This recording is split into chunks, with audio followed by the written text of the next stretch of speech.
Welcome back to the channel where I'm on a quest to make 16 magical Minecraft map art machines. Today we unlock Tic Tac Toe. Hey there, poster people.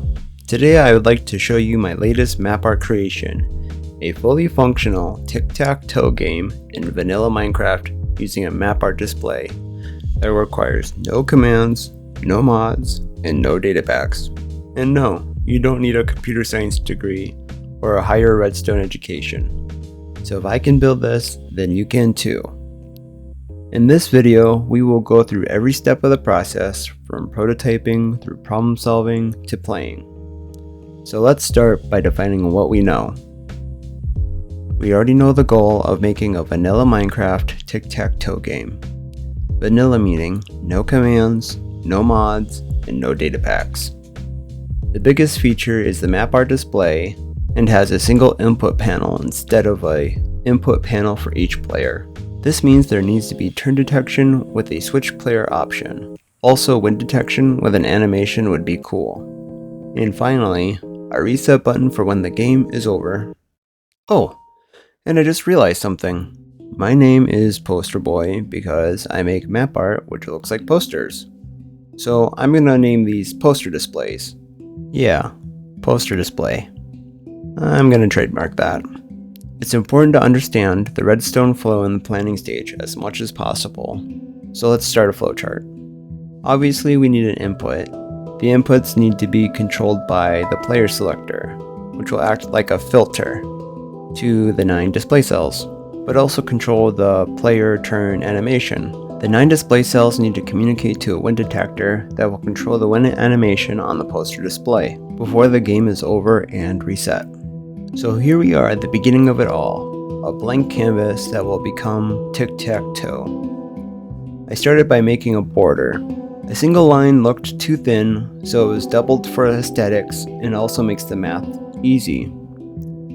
A map is 128 pixels across, so by using double wide lines, we give ourselves nice 40 by 40 boxes. Unfortunately, this doesn't work because I want it to say tic-tac-toe and show player's turn. So let's erase this and make 30 by 30 boxes to leave room for the title at the top.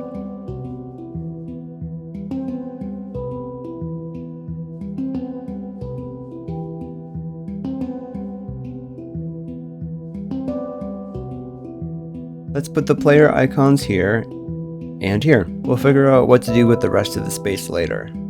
After playing with some colors, magenta and orange wool looked good. So here is our X and O icons and our X and O board pieces. To be able to control our X and O pixels, we will have to layer the board. To help demonstrate layering, here is an all-white map. If I split the map in half and raise it up, we create a layer. But also notice how we also created a line on the poster display. If we instead split the layers north-south instead of east-west, then we don't get that line. This happens because Minecraft highlights north edges and shades south edges on maps. Now this block will simulate our orange O pixels, and this one will simulate our magenta X pixels. By placing a sticky piston behind here and powering it with an observer, we are able to turn the pixel on and off. Just need to stack this real quick. And now if I press this, we can control the pixels on the poster display. This is just one layer, so let's apply this concept to our X and O. When placing the observers in redstone, I didn't have enough room where orange and magenta touch, so I went back and added more space in the required layers. At first, I was using rails to trigger the observers because I was working on another project that required that mechanic, so that redstone was on my mind, but I switched to just redstone dust. Now I am working on connecting all the orange layers together, followed up by connecting the magenta layers together. I figured instead of using redstone towers and trying to time the pistons, that I would just transfer the signal upwards using observers in between layers. Now that the backside is complete, it looks like the front, but now we can activate sections of pixels in sync. This worked on first try, but orange had 2 bugs to work out. Applying power retracts the blocks, but I want the opposite, so that the X appears when the line is powered. We accomplish this by pushing in all the blocks. Now we have a functional display cell that is manually operated. Wow, this looks so cool. I could just sit here and watch this all day. Starting the real redstone for this build, I placed temporary input line in pink and a player selector line in light blue. We need X or O to only be triggered once per game, so we're adding what I call a control toggle, which can turn a redstone torch on and off with the use of separate redstone signals. The player selector will trigger the torch on, and the reset line in yellow will turn it off and clear the display cell. I was unsure how to make the player selector and forgot to record while troubleshooting, but here is the finished circuit. The blue line on top turns the torches off, which pushes the redstone block back and forth. This can give us 2 outputs, so if we use those outputs to lock repeaters, then we can filter the input signal for whose turn it is. I also added another control toggle to the pink input line since we only want each display cell triggered once per game. This will also be reset by the yellow line. I had to rebuild that part though, so we could turn the signal into a pulse using this sticky piston. I also had to move part of the map to the top to give us more room for the redstone. We can easily run the reset line over the top to the input control toggle and extend all the lines towards the bottom of the map where the control room will be. Now that the display cell logic is all done, we can check off the player selector on a Redstone flowchart. Then we can copy this build 8 more times and start connecting the yellow and blue lines, but not the pink. Oop! Wow. Now with all that settled, we can work on the controls. 9 buttons for the 9 Tic Tac Toe squares, and we can easily pull the 3 center buttons off the bottom, middle, and top of the pink panel. But what about the side buttons? We can get the middle and top button here, but then there's no room to capture the bottom button signals. Using a repeater there doesn't work either. Oh! What if we bring the stone border forward, then we can grab the signals off the side. Okay. This seems to work, but I think I see a pattern here. Aha! Look at that. Now I'm just going to give each of these a repeater so they are all the same strength and timing. Then add some pistons here to check that everything works. It's important to double check your redstone all the time. It's hard to show in time lapse, but I am constantly triggering and running circuits as I build. It's especially important after copying and pasting something to make sure everything works properly. That's one working input panel. Now to connect it up. Let me get distracted and connect the blue and yellow lines together. The redstone lines for the pink input will be the same on all 3 columns. After copying the pink lines, I moved the input panel closer to the map. The player turn needs to change every time a turn is taken, so we accomplish this with redstone by making all 9 inputs trigger the change player circuit. I tried with observers first, but then decided to just run the lines together with a redstone staircase on each side to cover all 9 inputs. Then I also ran another line under here to the side of the control room so we can select which player starts at the beginning of the game. Let's mirror the redstone to the other side for the reset button. And with that completed, we can check off our input, player display, and reset on our Redstone Flow. This is now a fully functional Tic Tac Toe board. And we could end it here, and it would still be a cool project, but I want to make it even cooler. Next on the flowchart is wind detection. For the redstone circuits, I am switching to purple to carry the X signals and red to carry the O signals. I'm running the signals to the back where there is space to build the wind detection circuit under the Tic Tac Toe sign. To start the wind detection circuit, bring all X and O signals from each display cell and run them to the back.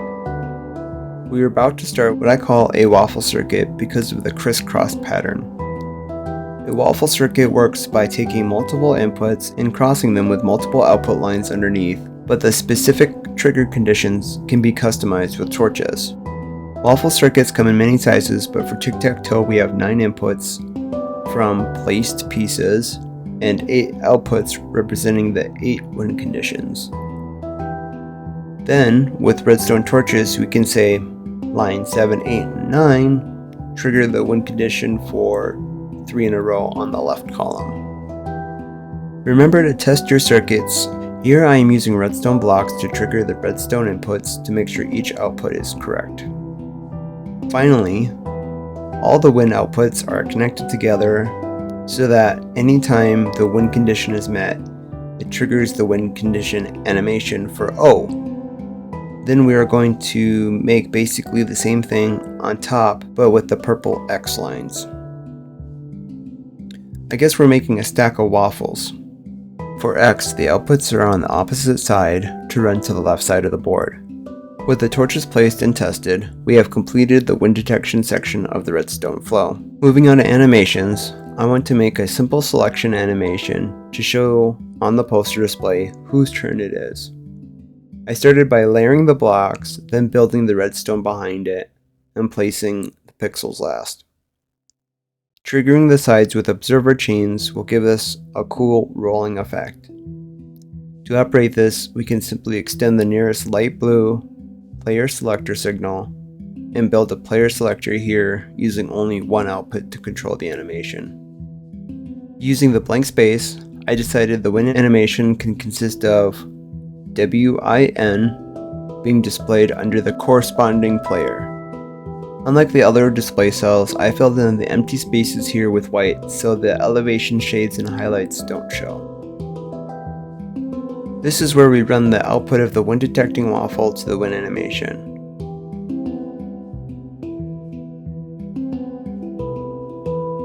Now we can do all that on the other side. But I have been thinking about the leftover space. I realized one thing that represents celebration and Minecraft is fireworks. Fireworks would be a good use of the leftover space. So I started by designing a firework body as small as possible, just 3 blocks, then designing the redstone to control it. Repeaters are actually too fast to trigger each section, but I experimented with minecarts and rails, which proved effective. At the end of the line, I placed a burst pattern of blocks that will get triggered after the last firework body in the rail line. The burst itself will be controlled by timed repeaters, but I struggled running the lines together to the trigger point. After adding a return line for the minecarts, I got a compact design. I made 2 more firework lines at different lengths and had to customize the redstone for the burst pattern to make everything fit. To recycle the minecarts, we will run them into a cactus which will break them, and then the item will get sucked up by a hopper minecarts that are clipped into blocks on top of hoppers that will then return it back to the dispenser. I connected the 3 lines together with a torch tower to stagger the triggering of minecarts, and also brought the wind detector waffle line down to a timing circuit to control everything. Here's how it looks when running. We still have a few bugs to fix. The hopper minecarts are getting pushed out of place and we were losing minecarts. I tried a few hopper minecart solutions before just using soul sand, which has a smaller hitbox that allows the hopper to collect the minecart item without a clipped hopper minecart. With all that working, we can now copy this to the other side and change the colors of the wool, and we are done. Well, almost. Fireworks are typically fired during the day, so I blacked out the win animation display cell, and the results are, well, spectacular. After many long days of work, I could finally shut off my computer, call it a night, go to bed, and finally sleep peacefully, knowing my first Mapart machine 100% works. But sleep peacefully, I did not. All night, images of the build haunted my mind, mixed with a feeling of something missing. Crosslines! I had to keep going, knowing now that there was more work to do. So after completing everything, I realized that Tic Tac Toe always ends with the victor crossing out the 3 squares that marks their victory.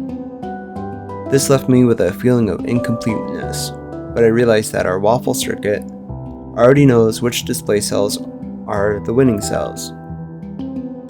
So if we rebuild the display cell with cross lines, then we should be able to run each win condition to the correct cells to display the crossline animation. Alright, let's get started.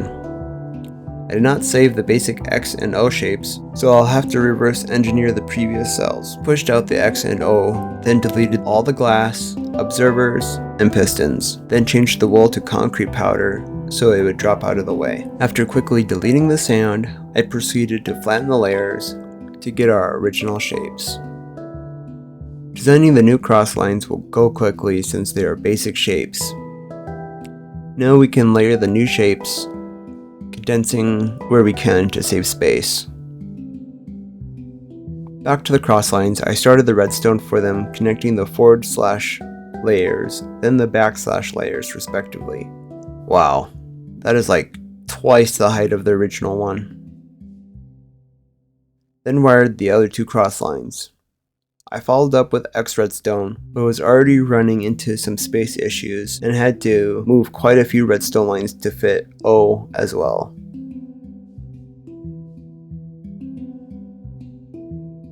After that I started debugging and I kept running into issues. And after an hour it wasn't fixed.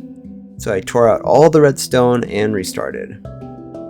This time I began with the O redstone, then X, and then the cross lines, which is how the shapes were layered originally. I also thought I had a little more this time, leaving room for other redstone. It also helps all the pistons, observers, and their dust was in place before running the first connection lines. This redstone redo worked the first time and I was so happy. The redstone at the top ran over the edge of the cell, so we just need to modify that a little so it doesn't show. Now we can copy the display cell twice to fill up the column and make sure the redstone is connected properly. Then we can copy this to the other 2 columns. The waffle circuit needs a little work because previously the similar win outputs for each win detector were not in line. I changed the old waffle to lime green to differentiate it, since I am using red for the animation circuits and also the crossline circuits. I also ran the X and O lines parallel so that this line and this line are both the same display. That way, we can just copy the first waffle circuit and don't have to retorch it. Now the win conditions for both X and O line up and can easily be connected. So let's grab the cross line animation redstone lines.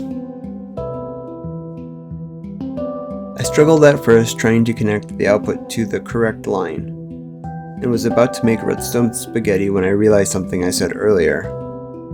A waffle circuit works by taking multiple inputs and crossing them with multiple output lines underneath, but the specific trigger conditions can be customized. That's right! If we stack another waffle on top, then we can use 8 win condition outputs from both X and O as inputs for the top waffle and run the 24 crossline redstone lines underneath to get triggered by torches. Once I knew the solution, it was quick to put together. I had to get a little creative with redstone on the middle set, but it was fun to solve. I added signs to all the lines, then got started with torch placement. Seeing the torches over a long distance became difficult, so I started marking them with glowstone for easier identification. Then I did a quick test using levers to only trigger the crossline animations. And with that, we add another waffle to the stack. I was so focused on building that suddenly it dawned on me, we're done. I quickly flew to the control room to test the new version and it worked flawlessly. There are a couple more things I fixed off camera. I colored the crossline redstone circuit in light gray to help differentiate it. I also had to flip the X icon and win animation so that the redstone did not overlap the XO display cells. The hardest thing was I spent a few hours troubleshooting and fixing the player selector circuit. Even when set correctly, sometimes the toggle wouldn't fire, causing some player turn selectors to be out of sync, basically breaking the whole game. I replaced the redstone and defaulted to something I have used previously, a double dropper design. Ironically, I first avoided this because I did not think it would work, but it is so robust that I replaced the player selectors on version 1 as well. With that, Tic Tac Toe version 2.0 is done, so I invited my friend over to play with me. Hey! Thanks for dropping in. Would you like to play a game of Tic Tac Toe with me? You can start. You can be O.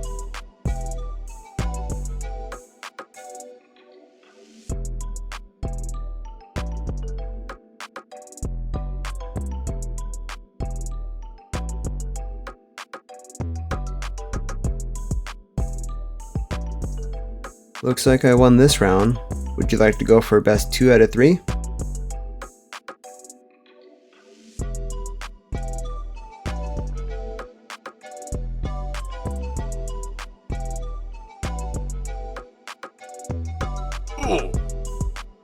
Well, that was a bit dramatic. But here we are at the end of the video. One caveat I forgot to mention is for the poster display to update, there needs to be someone standing here holding a copy of the map. So how did I do on my redstone? Rate me in the comments from 1 to 15 on the power of my redstone skills. Grab the world download on Patreon for free. Join the Discord to discuss map art with other makers. And I will see you in the next video. That's in box number 2.